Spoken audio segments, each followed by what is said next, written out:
जंगल में रानो नाम की एक चिड़िया रहती थी जो बहुत मेहनती थी। हर समय किसी न किसी काम में लगी रहती। इसके पड़ोस में ही एक कालू कौवा रहता था जो बहुत आलसी था। हर वक्त किसी न किसी दाव पर रहता। जंगल में बारिश ना होने के कारण दाने की काफी ज्यादा कमी हो गई थी। फिर एक दिन रानो को ख्याल आया कि क्यों ना जंगल के एक खाली हिस्से पर गेहूं बोई जाए, जिससे मेहनत तो होगी लेकिन खाने को दाना आसानी से मिल जाएगा। मैं अकेली शायद ऐसा ना कर पाऊँ, क्यों ना अपने पड़ोसी कालू कौवे को साथ मिला लूं। इससे मेरा काम भी आसान हो जाएगा और कौवे को भी दाना मिल जाएगा। और रानो कौवे के पास जाती है।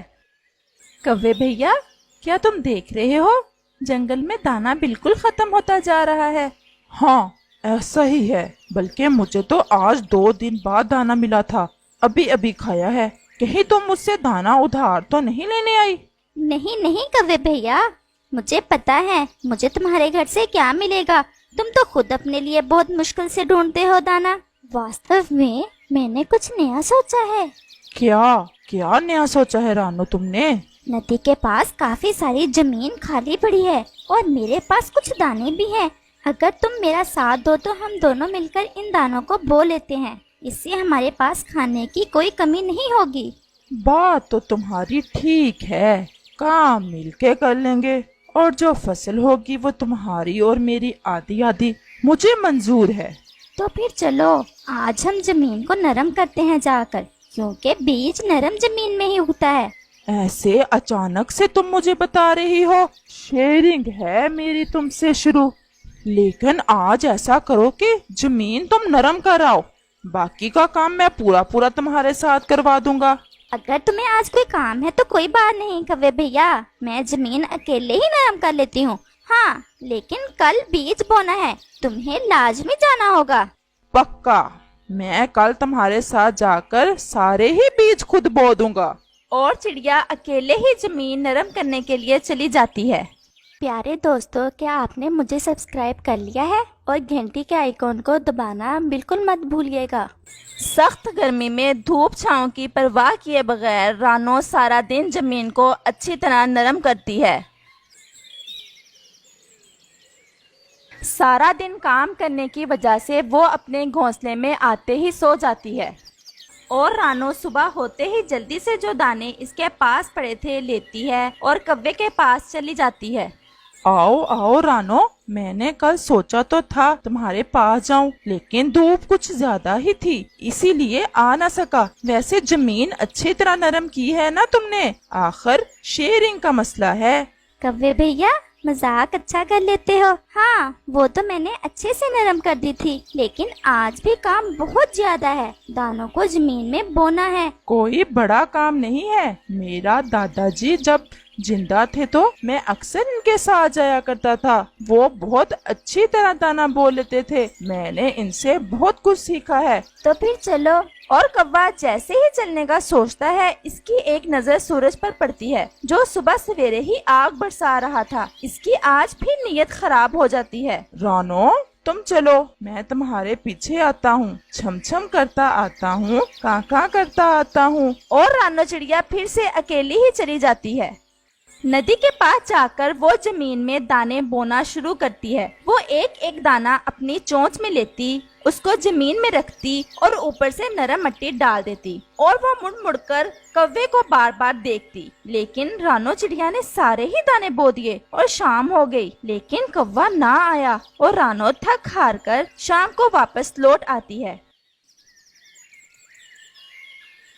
कौवा सामने ही बैठा था। रानो, माफ करना, मैंने तुमसे शेयरिंग तो कर ली। मैं अपनी बात पर अब भी खड़ा हूँ, लेकिन जैसे ही तुम गई मेरे सर में सख्त दर्द शुरू हो गया। मैं आ ना सका, लेकिन कल मैं खुद ही तुम्हारे पास आ जाऊंगा और तुम मुझे कल का काम भी बता देना। अगर हो सका तो मैं अकेला ही कर आऊंगा। हाँ, मैंने तुम्हारी बात मान ली। होगा तुम्हारे सर में दर्द, भला ऐसे तुम क्यों कहोगे? अब मैं थकी हुई हूँ, मुझे जाकर आराम करना होगा। और चिड़िया अपने घोंसले में चली जाती है। अगले रोज तो सूरज कुछ ज्यादा ही पहले निकल आता है अपनी आग बरसाने के लिए, लेकिन चिड़िया कोई परवाह नहीं करती। वो जाने ही लगती है कि कौवा आ जाता है। तुम भी कहोगी कैसा पार्टनर है मेरा, रोज बहाना बना लेता है। आज मैं खुद ही आ गया। लेकिन रानो, बात सच है, मैंने कभी ये काम वाम नहीं किए। सब पक्षी हंसेंगे मुझ पर। मैं तुम्हारे साथ तो सच में नहीं जा सकता। तुम चलो, मैं दूसरी तरफ से होकर छम छम करता कां करता आता हूँ, ताकि कोई मुझे देख ना ले। मैं किसी की नीयत पर शक नहीं करती। तुमने जो कहा वो सच ही होगा, लेकिन आ जाना, आज दानों को पानी देना है। हाँ हाँ, क्यों नहीं, भला मुझे भी तो फिक्र है ना अपनी फसल बाड़ी की। और चिड़िया चली जाती। वो अपनी चोंच में पानी लाती और जहाँ जहाँ इसने दाने बोए थे इन पर गिरा गिरा कर जमीन को गीला करती, ताकि जमीन नरम हो जाए और बीज से पौधा निकल आए। वो बार बार कौवे की राह देखती, लेकिन कौवा ना आया। फिर से शाम हो गई और चिड़िया फिर से थक हार कर वापस आ जाती है।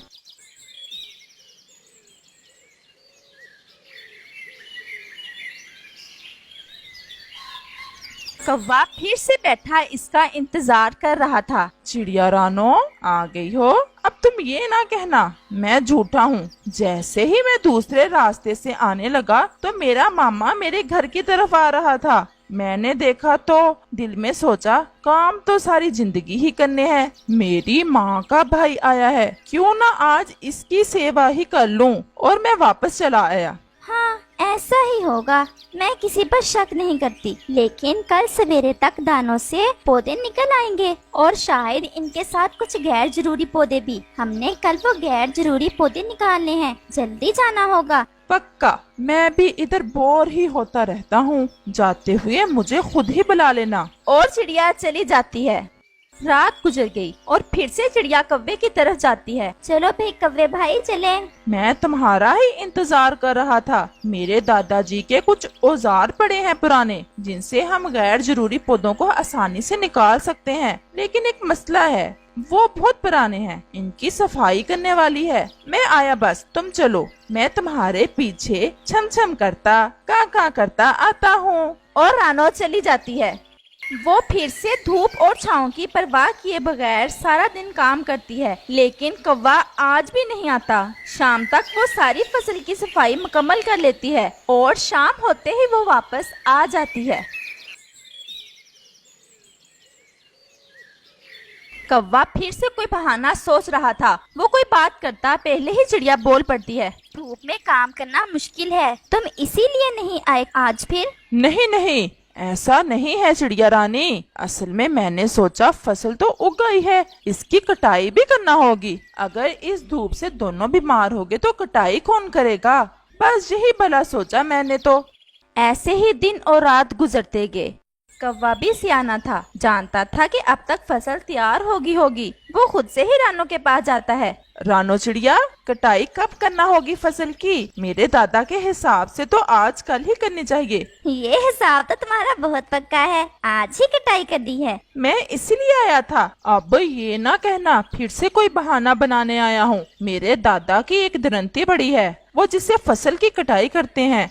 मैंने देखा कि वो तेज नहीं है, मैं इसे तेज कर रहा था। सोचा पहले तुम्हें बताऊं कि तुम चली जाओ। मैं तुम्हारे पीछे छम छम करता काका करता आता हूँ। हाँ, वो दरंती तो बहुत जरूरी है, तुम जल्दी आ जाना। और चिड़िया चली जाती है।